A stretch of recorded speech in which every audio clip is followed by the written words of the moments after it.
I am Reynelda Jones, a mental health therapist who thinks outside the box. I'm connecting with passionate individuals using their talents to help the community. I call them visionaries and trailblazers. Join me as I connect with them today.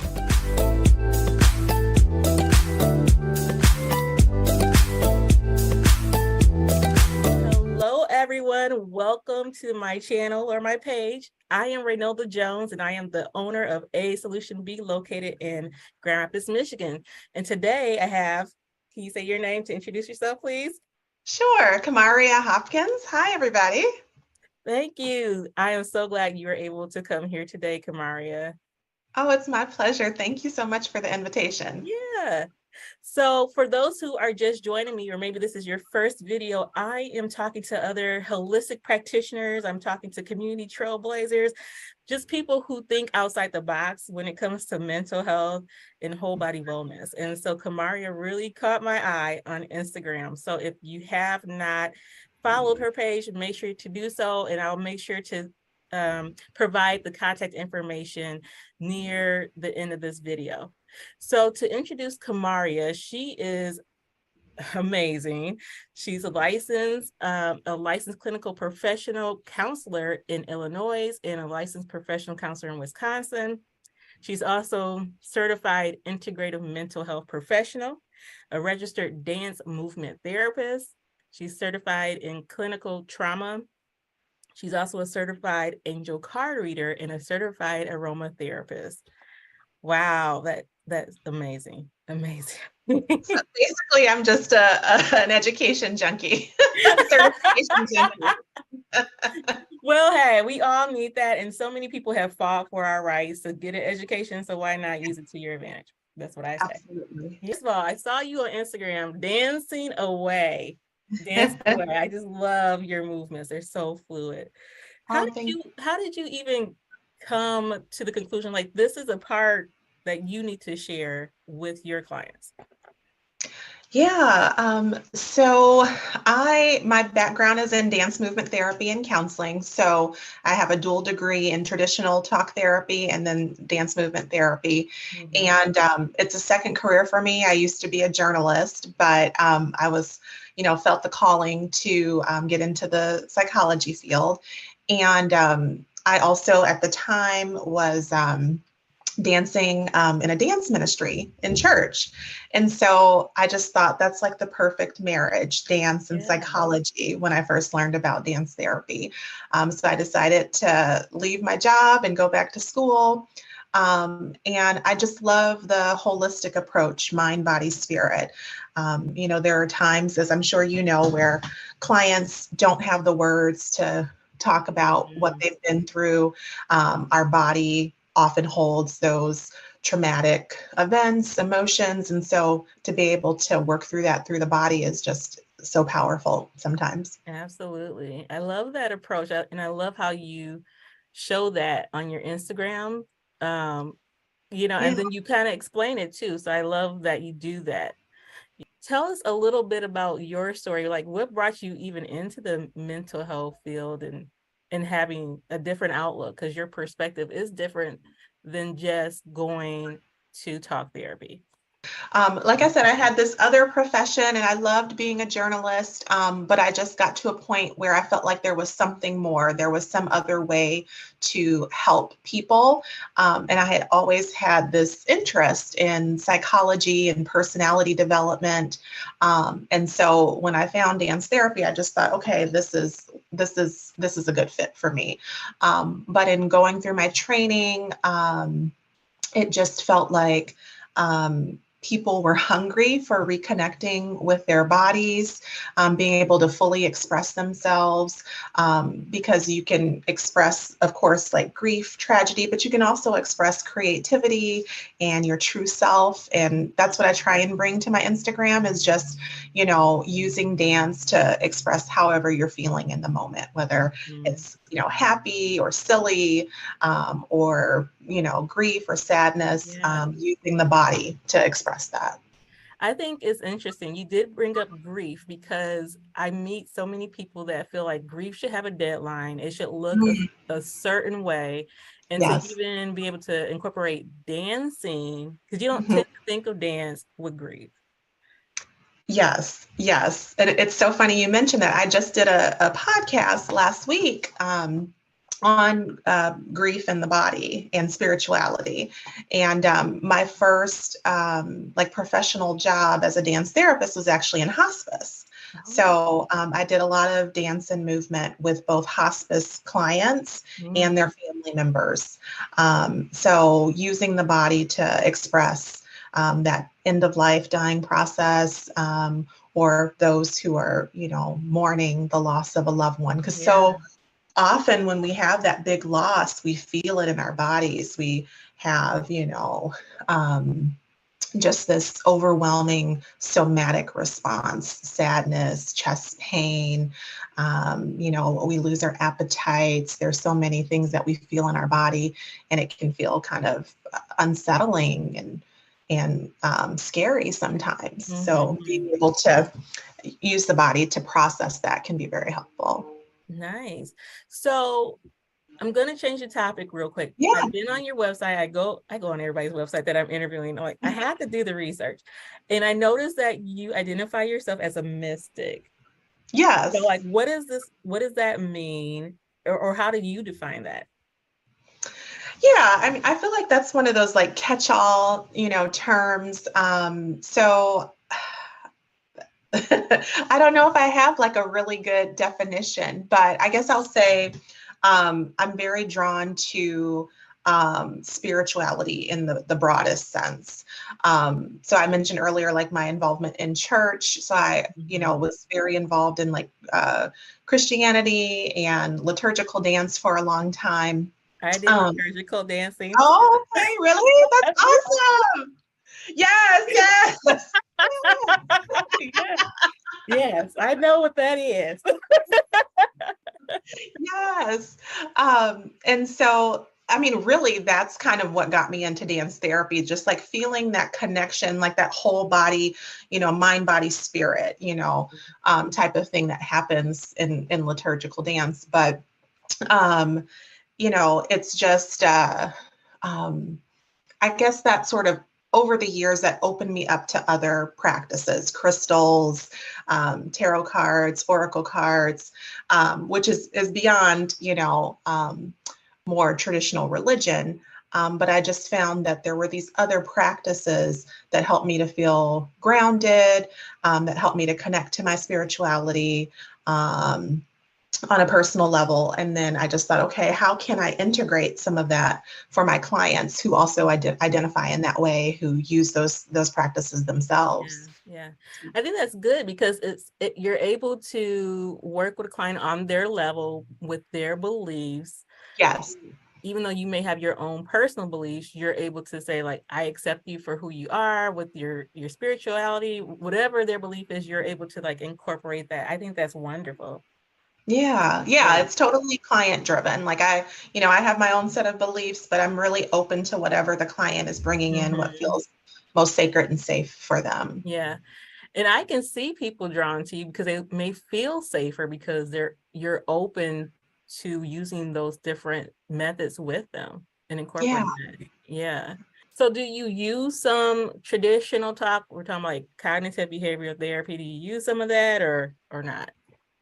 Yeah, in terms of like the, traditional modalities, I would say more like Jungian depth psychology, psychoanalytic type stuff, some IFS parts work, and of course, like I think there's always a place for CBT or DBT, some of that's like skills work. Like I don't dismiss that at all. Like I just feel like it depends on what the issue is that the client is facing and what tool will best serve them. So if the whole session is us talking or we're working on those cognitive behavioral, techniques, that's great. Like, and then if the next session we're doing, dream work or we're doing, dance movement therapy, that's okay too. Like I really want to support the client in the best way I can. Who are the people that are probably seeking support from you? Yes. I do typically tend to work with women or those who are femme identifying. I mean, I'm open to working with all, but that's typically who my client tends to be. Often they're mothers, and they usually are coming in with their own spiritual practice, and they want to incorporate that into their session in some way. Oftentimes, those who might be going through like personal development, like a heroine's journey type of thing. They're just looking for something more. They might want to learn who they are after motherhood. Like, they are new mothers and they're wanting to like return to themselves. Who are they now? Or who are they separate from motherhood? Those tend to be, Okay. yeah, my No. clients. Well, Yeah. you seem to know your clients very well, but it sounds like you help whoever comes, but those are the Yeah. ones that are usually seeking your services. Yes. Yes, absolutely. Okay, okay. So how do you incorporate tarot cards into your sessions? um, nice segue. It really depends. It really depends. So sometimes um, it might be like at the end of a session. So maybe we've just, we've talked or we've moved or whatever we've done. And then it might be, we'll pull a card to kind of have a focus for the following week, something for them to kind of focus, like an affirmation, almost an affirmation image or saying. Sometimes we'll use the cards to get clarity about something if there's like a choice they need to make, or maybe looking at the imagery to see like, okay, for example, maybe there's a picture of a sunset. So one client might, associate that with one thing, and another client would associate it with something different. So almost like something you can project onto, Yeah. to work out whatever problem you're going through. Okay, okay. So it's not basically like people tend to think of tarot cards like determining the future, but so in your sessions, that's not necessarily the case. Right. So, of course, traditionally, tarot cards can be used for divination, predicting the future. Because this is a therapy session, we use them in a different way. So, if someone was interested in, like, you know, they want to know their future, or they're wanting to, divine something, I would recommend that they would go and get a tarot reading from someone separate from, therapy. But and I feel like the cards, the images, the meanings behind them, it's like archetypes. I do a lot of Jungian depth psychology type of work. So I think of it as archetype work. Yeah. And embodying those different things. If someone maybe is wanting to, feel more comfortable in their skin, or more beautiful, or more, like feel like a queen or something like that, we might use the Empress card to like put that into their body and feel Ooh, more confident. I need that So card. yeah, so yeah, we can use that. We all need a little Empress energy in our life. So Yeah, yeah. yeah. So there are people out in this world, and especially in our society, okay, I'll just Hmm. talk about the United States, that tend to feel that therapy should only be talking and CBT should only be evidence based. And so, Right. and so how do you communicate what you serve to your clients? Yeah. So yeah, that's always sort of like a eternal battle when you're doing something a little bit different. And I understand um, the the necessity for evidence-based practices. But also I think where the field is sort of moving more toward like a decolonization of therapy, and really realizing that just because something is evidence-based doesn't necessarily mean that it is the right fit for everyone, or inherently helpful or healing. But basically, as far as how I communicate that to clients, I mean, I think on my website and also in paperwork, I talk about like using both evidence-based and developing practices. Because if you think about, I'm thinking like brain spotting or something like that. Like there was a point where it was a developing practice, and then eventually it became evidence-based. So kind of Right. all of these practices start out somewhere. And I think in general, the spirituality piece is really missing from psychotherapy. And that's such a huge part for so many Yeah. people. So Yeah. I feel like we need to hold that space for them, and we can do it in a safe and ethical way, even if it's not evidence-based. Right. In So, fact, a lot of holistic approaches, there is evidence, there is research, it's just not right. what what the core people, I guess, are looking for. There's plenty of research that says that dancing is helpful. There's plenty of Yes. research that says nutrition, or spirituality is helpful. But if it doesn't pass a certain test that Yeah, scientists have made for evidence-based, and is not considered. But it also leaves out some of the marginalized people. So absolutely. a lot of mental health practices actually come from people of color practices, and then it removes the spirituality piece to it. So then, Yes. it's so sad for some people. I'm like, let's incorporate that. That's a part of you. Like, a lot of people live based off of their spiritual belief. That is their day-to-day method of living. It's Yes. incorporated in all aspects. So how do you just eliminate that? Crazy. Yeah.